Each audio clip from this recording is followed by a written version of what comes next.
Hello, everybody. It is still Wednesday, the 4th of September. This is my second video for the day. So I want to talk about knowing according to the Spirit and not knowing by sight. Now, the Bible says you should know by faith and not by sight. Do not go by faith, whatever you do. Faith is that what is given to you in the church, as I said in my video before, based on a wrong translation of the words of the Bible.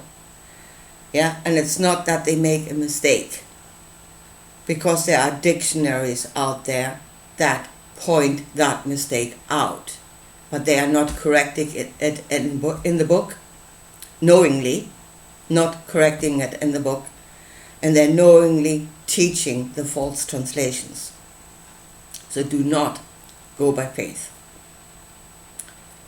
but by knowing, by your own knowing. Gain your own knowing and go by that. But we should know by the Spirit and not by sight, because things are repeating themselves, and it is actually the Spirit that is repeating itself, not the form. One spirit can take on many forms, and I want to show you this here. So again, I'm going back to what I'm listening to Mauro Bellino and Paul Wallace.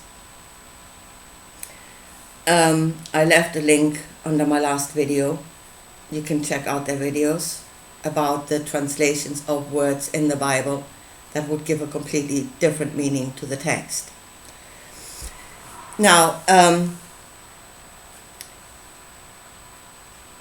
what I think is the problem here with their with the way they are going with this is that they are purely looking at the material story that is unfolding in the Bible, and again, then they're doing away with spirit.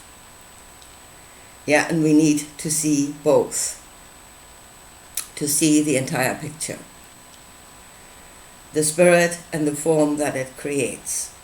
So let's start. I want to talk about Elohim, and I want to talk about Yahweh, and I want to talk about New Jerusalem, and I want to show you that that is Yahweh. Yeah? It is the spirit of Yahweh. I want to show you this. But let's start with, Elohim.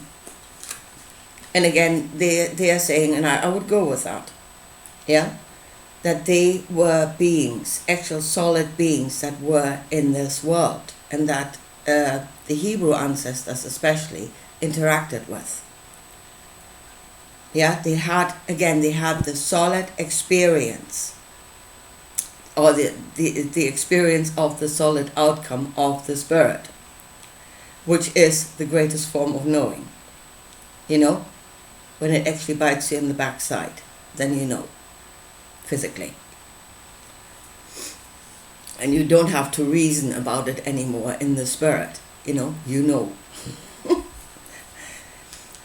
But this is part in Genesis verse 26, where, and I've spoken about that many times, and God said, "Let us make man in our image after our likeness, and let him have dominion over fish of the sea, over the fowls of the air, over the cattle, over all of the earth, over every creeping thing that creepeth upon the earth."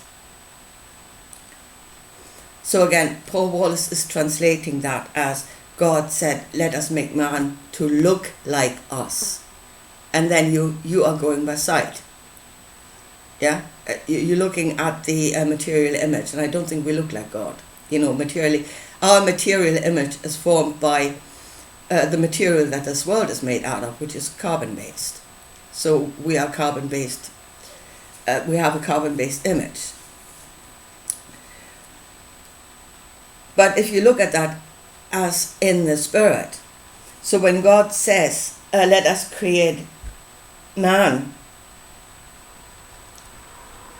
in our image," so that is the first thing, in our image.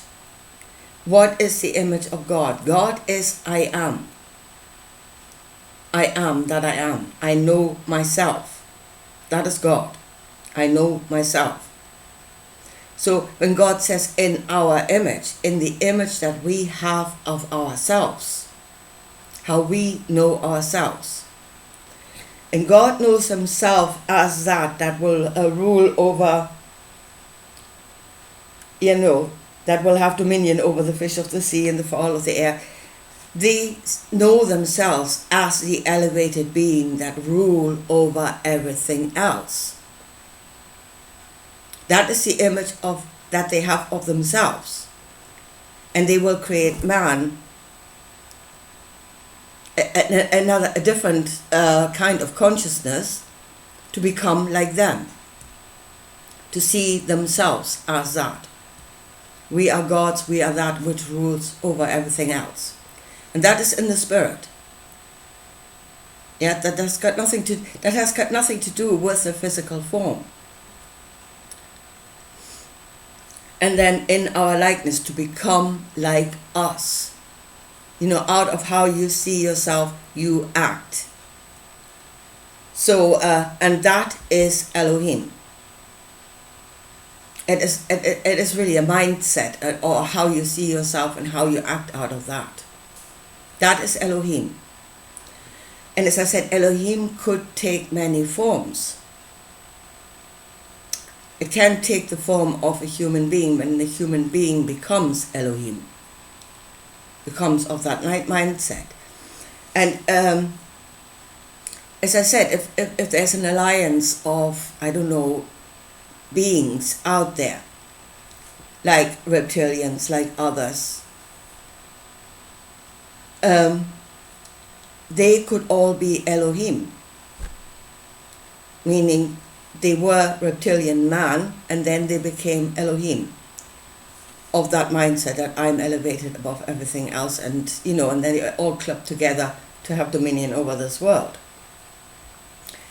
At the same time, you could think whereas here, humanity, we are not all Elohim. In fact, I think the smallest part of humanity, as we talk about the 1%, the nutcases that create all the wars and stuff here. The same thing could be true for their worlds, like reptilian worlds or other worlds, that most of the inhabitants of those worlds are men, consciousness men, according to their worlds. And there's only a small percentage of them Elohim. So there, again, see the spirit in the form. Know them by the spirit. And you know them by the fruit, by what they create out of that spirit. So then the next thing is Yahweh. Yahweh is Elohim. He is that which wants to have dominion over the world. But he does it in a specific way. And Yahweh is that which uses force. Yeah, so it is really, one is the overriding Elohim, the desire to have dominion over everything. The other is the way by which it's done, and Yahweh is doing it by force. So then, again, there may have been a form, again, when Moses was there, he was interacting with a being that says, I am and I am Yahweh. But, I am that which creates by force. That is the spirit within the being, and that spirit can take many forms. So again, I want to talk again about Psalm 24 again, which I talked about before. First of all, you can clearly see Yahweh in that, clearly. And there's no doubt what it is talking about. If I read the whole thing of Psalm of David 24, the earth is the Lord's, belongs to the Lord, and the fullness thereof, the world, and they have dwelt, and they that dwell therein. So we belong to him. think again. For he has founded it upon the seas and established it upon the floods. Who shall ascend into the hills, O Lord? Or who shall stand in the holy place, in his holy place, He that has clean hands and a pure heart, who has not lifted up his soul into vanity, nor sword, nor deceitfulness. He shall receive the blessings from the Lord, and righteousness from the God of his salvation. This is the generation of them that seek him, that seek thy face, O Jacob, Selah. Lift up your head, O ye gates, and be ye lifted up, ye everlasting doors, and the King of glory shall come in. Who is this King of glory? The Lord strong and mighty, the Lord mighty in battle. Here we go, the Lord mighty in battle. The Lord that will force the outcome. Lift up your heads, O ye gates, lift them even up, ye everlasting doors, and the King of glory shall come in. Who is this King of glory? The Lord of hosts. He is the King of glory, Selah. The Lord of hosts, the Lord of armies. That is Yahweh. Yeah? Now, you gates, lift up your heads, and be lifted up, you eternal doors, and let the King of glory pass. Now, there's something here. First of all, eternal doors. Again, eternal, it was what I spoke about in the video before, Olam, a place that is not known. So you lift up your gate toward the unknown. And in order to do that, you must be a place that is known. You must know yourself. Now, Paul Wallace again said, they saw gates in the heavens. And like the star clusters and stuff from which these beings would come. There are the gates. And then you only see one half of it. There is a corresponding gate up in the heavens. You are the other gate here. You are the other gate. You need two. And then it is to know and be known. Yeah? To form a connection. To know. And then let the King of glory pass. The King of glory will come again. The word glory, that what is translated as glory in the Bible is the word kavod. And there is actually no translation for the name kavod. It's just a term. And you would have to derive the meaning of it by reading the text and see what the kavod does. Yeah? And you see it especially when Moses, is speaking to Yahweh up on the mountain and says, show me your kavod, show me your glory. Yeah? And then God says, well, I'll show you your glory, get everybody off the mountain, and you yourself, you will have to go into a rock somewhere and hide yourself, and then you can see me go past. And there are other descriptions in the Bible that use the word kavod, and it is clearly speaking about a flying object, a solid flying object. That makes a lot of noise, that creates clouds around it, and if you're standing too close you get burned, as Moses did. Guess he wasn't far enough in the rock. Sorry, but that is what it's talking about. Again, there is a solid experience of something going on. But again, if you only go by the solid experience of Yahweh as a being with a flying object, with a glory, a kavod, then you say that is it, and that is the only possibility, the only meaning of the word Yahweh. But if you see it again as a spiritual thing, that Yahweh says, I am that which creates by force, then that spirit will repeat itself in other forms. And here we come to New Jerusalem.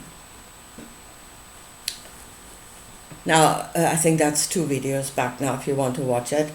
I was talking about these experiments that they were doing with meditation, about putting out good vibes, so to speak, yeah? And that it was influencing the people in an entire city when a few people sat down and did that. So the crime wave went down in those cities. They were influenced by the good vibrations, let's say it like that, until the people stopped meditating, and then the crime wave did not only go back to normal, but it shot up for a while. Because basically they were suppressing what was naturally there. Again, that is Elohim. Yeah, was a subdue nature and have dominion over the world. Subdue what is actually there, what is naturally there, and then have dominion over the world. And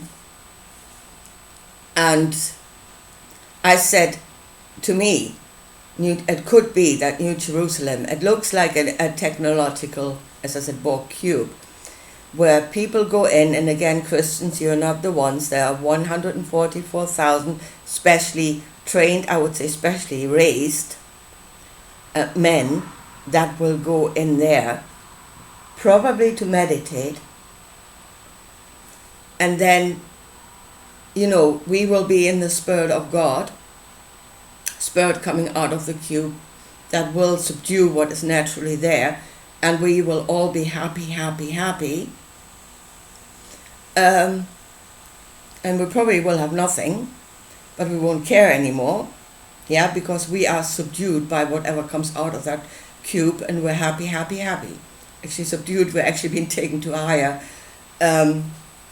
level of consciousness. You know, we're being taken into joy.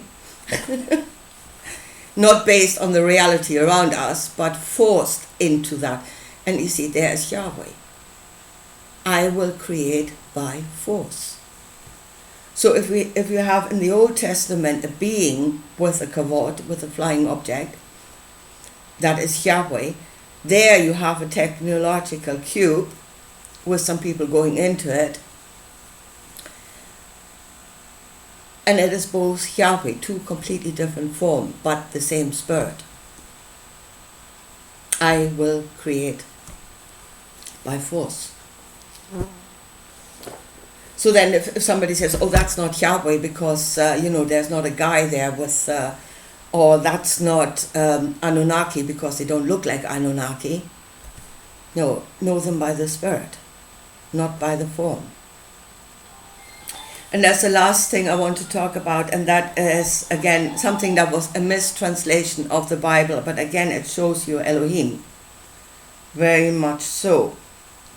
And that was the Garden of Eden, or Gan Eden, which, again, is a garden in the east. Yeah, it's the translation of the Bible in the east, Gan Eden, in the east. Literally, so the word is miquidem, the Hebrew word. Mi means indicates from, so it's from quidem, that which comes before. So God creates a garden from that which comes before. And that is again Spirit of Elohim. There is a world created. There is man in that world. Well, in this world there wasn't man. They had to create us first in order so that we could communicate with them or be on a level that they could get to us, you know, and create us in their image. But they go to worlds and they create themselves a garden from that which comes before. That is to say, they tweak what is there before, they subdue what is there before to create it into something that serves them. And that is Elohim. That is the Spirit of Elohim. And you see them in this world. Yeah, we tweak nature, we make it into something that we want it to do. You know, we don't like it the way it's doing things because it doesn't serve us, so we will change it into something that serves us. And again, there's Elohim, and there is humans in this world that are Elohim. So, first of all, do we have to wait for the return of, let's say, the Anunnaki? No, we don't. Yeah? If something comes that is Elohim, that does not necessarily have to be Anunnaki. It could be something else. How do we know them? And here comes, we lift up our gates.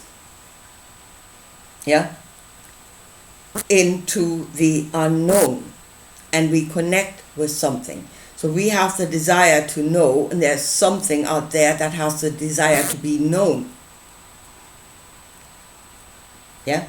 And then something will come through those two open gates. And it will come what you're asking for. And if you are asking for Yahweh, for the Spirit of Yahweh, you are asking for God to come and sort this here all out and, go to battle with the with your enemies, and to punish the sinful ones, by yourself. You're obviously one of the righteous ones. So you are asking for something to come in the Spirit of Yahweh, and you will get it if you ask for long enough.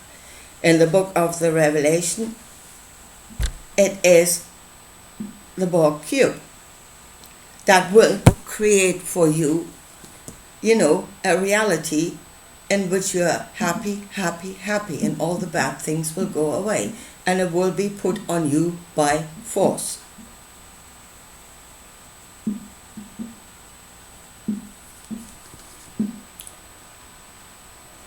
So, first of all, what are we? What is this world? Yeah? We are humanity. We should know ourselves. And the desire of what should come next should come out of our own truth. Yeah? And you are praying for stuff without thinking what it is you're praying for. Yeah? What you desire for something to come and rule over with a rod of iron, well, you're going to get it. Is that what you actually want? Yeah? I mean, really, be careful what it is you wish for. So from the point of knowing ourselves, and we are a gate that can open into the light, into the unknown. What is it we want to actually know? Well, first of all, we should know ourselves. Yeah? Not run around, we are beautiful beings of light. We are Olam. We are the place that is not known. Well, I mean, it's a starting point, but at least know that that is where you're at. So here, that is knowing them by the Spirit. And then use the words Elohim, Yahweh, and all the others by their spiritual meaning.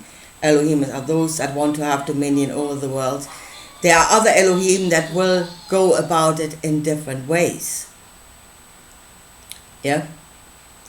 Yahweh is the one that will do it by force. But you might encounter others that do it kind of differently, but they will still take you to the same outcome. Then you must reason about what their way will create and where you will get to in the end. Anyway, here, I think I leave it at that for today, and I talk to you again soon. Bye.